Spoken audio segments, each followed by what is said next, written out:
Hello there, welcome to the garden. This morning I am out here with my daughter. We are picking tomatoes, the final red tomatoes, last of some of these green tomatoes. We're gonna pick them all today and actually take down the arch trellis. The time has come.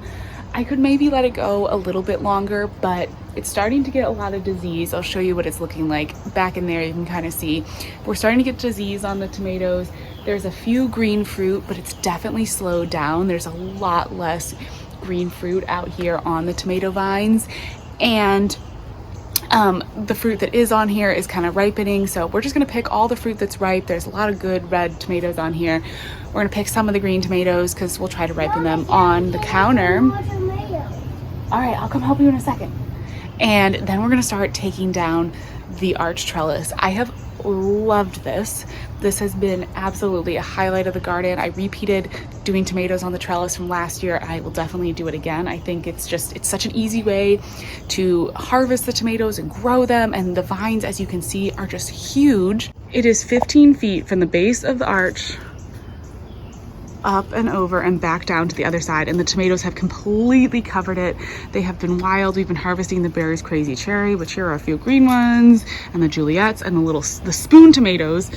These teeny little ones have been the absolute wildest things. They are just crazy, but you can see here, teeny tiny little ones are very wet. Yes, there's lots of teeny tiny ones. So they're starting to get a little bit just disease. You can see there's some dead growth in there, and there are a few green tomatoes, but really not that many. And I don't think any of these new ones really have time to set fruit. I think we're at the end of the season. So hopefully this will be kind of satisfying to watch. We will get the arch trellis all cleaned off, and then I will talk through to what I'm going to be planting on here for fall, winter, and in the raised beds beside it.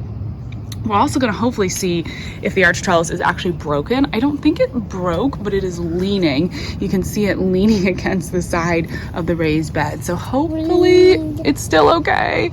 It has ended up resting on the fence. Yeah, we're just going to get in here, get it all cleaned up, get everything off, and then have a fresh start for the arch for fall.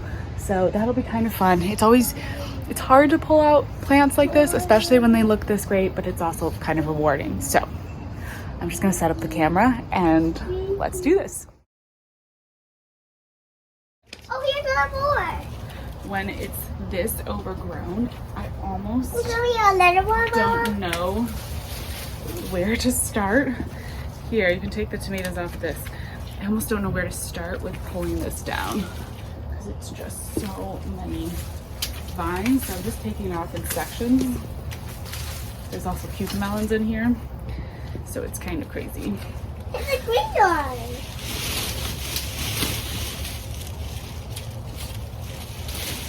I can eat these. The yellow ones you can eat, yeah. All right, I'm just gonna keep hacking away at little sections. It's also a little easier to, I think, deal with little manageable chunks.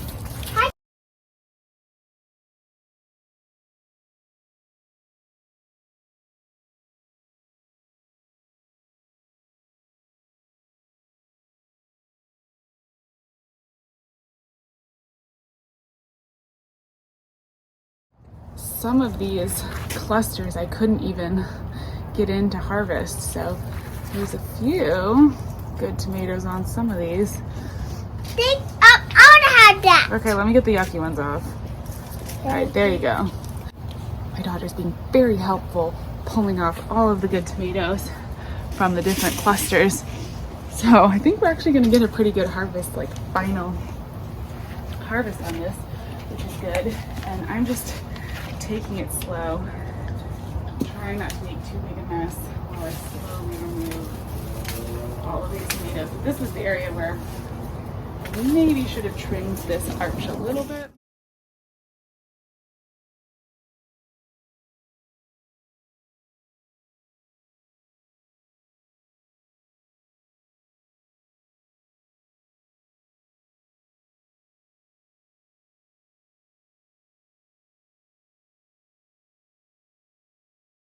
The trellis is clear. I definitely got to the point in the process where I was like, all right, I'm just gonna rip it all down because I couldn't reach. I didn't even realize too, there was tons of tomatoes growing on the other side of the fence. So here, do you want to take off the red tomatoes off here? Yeah, I will go those. Okay, we've got a pretty good harvest, but there's a ton that have fallen off the ground, which I'm gonna try to salvage as many as I can that fell down. I'm going to have volunteer spoon tomatoes everywhere. Note to self, like if you have a garden and you grow spoon tomatoes, plant them somewhere where you're not gonna mind having volunteers, because there's so many that have fallen and there's just nothing I can do. They're so tiny. So now I'm just gonna try to sort out this huge tangle, get this all packed away for compost bags, and then we'll check back in and see how we're doing. Good news is I don't think the arch is broken. I think it just kind of had bent a little bit, so, or not bent, like just slid down. So we'll get that straightened up too and then see how it all looks. All right, are you ready for the big reveal? Look at it. Oh my gosh, the garden feels so different. It is so wild how much like space and everything just seems so open. It's nice though, I have to say. I was kind of ready for it. I'm kind of ready for the fall garden. I did get a decent amount of tomatoes, a lot of green ones, so you know, we'll try to see if we can ripen those, but a lot of the really nice Juliet tomatoes. And I have to say, the Juliets are just such a good tomato. So many of these were in such good shape, even compared to the spoon tomatoes and the Berry Crazy Cherry. Like, just such a good tomato variety. But we've got it all cleaned out. Now I'm gonna go run up and get some seeds for in these beds. I do want to plant some violas in here. And look, I tried to clean up some of the tomatoes, but we're gonna have spoon tomatoes in absolutely every corner of the garden. There's not much we can do about that. But I took out the roots of the tomato plants. I flattened this out a little bit. I do want to plant violas in and around these cloches, but I have a few seeds I want to put under these little chicken wire cloches. So I'm going to go run inside and grab those seeds, and then I will come out and share with you what I'm planting and what's going on the arch trellis. All right, let's talk about seeds that are going to go in these. There's the 2 raised beds on either side of the arch trellis and the arch trellis itself. So first, what I'm going to try to plant on the arch trellis are some peas. I have had mixed luck growing peas in the fall. Sometimes it works, sometimes it doesn't. But these, it says on the seed packet, are good to sow in late summer too. So they're short vines, about 30 inches. They are self-supporting, so they're not gonna like cover the whole arch trellis. But I find that even with self-supporting vines, sometimes having a little bit of something is just kind of nice, and they'll still grow up the sides, you know, 30 inches, that'll go a decent way up like the sides of the arch trellis. So they have 3-inch long green, deep green, thick, juicy pods that are super flavorful. You could eat them raw, which is perfect. That's what I want. And so I'm gonna plant them pretty densely right around the base of the trellis and just let them go up the side of the arch trellis, knowing that they're not gonna go over the whole top of it, which is totally fine because I typically do like Christmas greens over the trellis. I like to like decorate the arch with that. So if the peas aren't over the whole thing, that's actually perfect. I may put in a couple of these Oregon sugar pod peas, which are a little bit taller, a little bit more intense climbers. So I may do some of them. And then I think I'm also gonna plant some of the sugar bond peas, which are about 18 inches. So these I'm really hoping for a good harvest because they're actually designed to be, they can be planted this like late, you know, fall planting. They're actually like made for that. Oregon peas are just like a good classic, you know, sugar pea, snacking, but they're going to get a bit taller. I can't, it doesn't say on here exactly how tall they are, but they're going to be over that like short 30-inch vine, and they're going to need support. So they'll be perfect for the arch trellis. And then the sugar bomb peas, I've done some of these. I'm going to do some of these in containers. I did some in a container in the Unheated Greenhouse. They're 1 to 2 foot tall peas. So hopefully we'll just have like a lot of bushy peas around the base of the arch trellis, and then they'll just like slowly go up the sides, and it'll actually end up looking really pretty. That's my hope.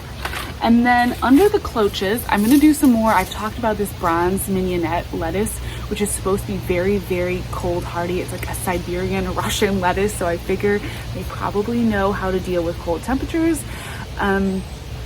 And so I'm gonna put it under some of the cloches and see if we can have just some salad greens all winter, because I think it'd be so nice to be harvesting salad like that. They'll produce late into winter, and they also tolerate heat. So even though we are a little warmer right now, although days are cooling down a lot, I don't think it's gonna be too much of a problem for them to have some of these temperatures. And then I pulled out some of this Black Magic kale, which is just so pretty. It's a lanceolato kale. It's just supposed to be really abundant, a super good grower, and then just really beautiful. And I think that under the arch trellis in winter, surrounded by the violas, when I get those planted, it'll be really pretty to have the kale in there. And then I grabbed a few of these Adelaide carrots to just sprinkle in a couple corners. I don't want to do many because I know they're going to take all the way through the winter until the spring to grow. I'm going to have to wait on these guys. But I just wanted to plant a few so that we had a couple for next spring. I thought it'd be kind of fun to harvest some of my own carrots. So I want to try it out. And I think I'm going to do some more carrots in containers. I'm not done yet with all of my container planting, so stay tuned for that. But let's get these planted. Here are the raised beds. So I'm gonna cut, actually, what I need to come in and do is cut some chicken wire to go along here to protect the peas. And then we have the cloches. I'm gonna leave the basil for a little bit longer because I can plant violas and everything around it and keep harvesting the basil, hopefully until the frost. And I'm also just leaving this Swiss chard here to kind of see what happens. It's gonna get a lot more sunlight now that the tomato trellis is gone. So maybe it'll actually do pretty well. We'll kind of see. So we're gonna do lettuce here, kale here, and then over on the other side, we will do lettuce here, kale here, and maybe some carrots right around this area. And then we'll be good. So I just need to kind of cut out some of that chicken wire, put that down, and then do some planting. All right, here we go. Let's start with all of our peas.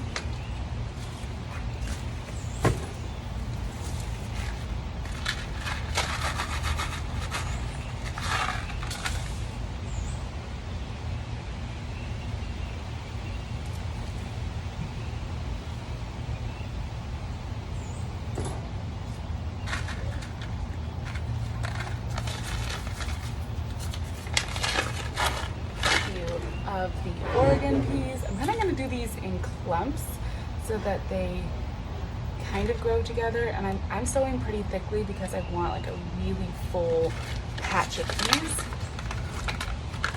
And then I'm going to do kind of fan out. Let's see where this is going to go. This is going to go like here. Okay, so I'm going to fan out the sugar bomb peas a little bit to the side. Hopefully they don't grab onto the cloche too much. I'm realizing it could make it a little tricky for harvesting, but I'm just gonna do this and then really push all the peas down. They don't want to be surface sown, so you do want to make sure that they're covered. All right, I'm gonna grab the cloche again, grab my piece of chicken wire to go over this so that the squirrels can't get in. Get all my peas. Put this back. All right, we're gonna do bronze mignonette under here. And I'm doing this for baby greens, so I'm gonna sow pretty thickly. These I do surface sow. This little cute escape one needs to go over there. All right, and then we'll water it in. And I'm gonna do kale over here. I'm gonna also go for baby greens with these, but I'm gonna sow them a little less thickly.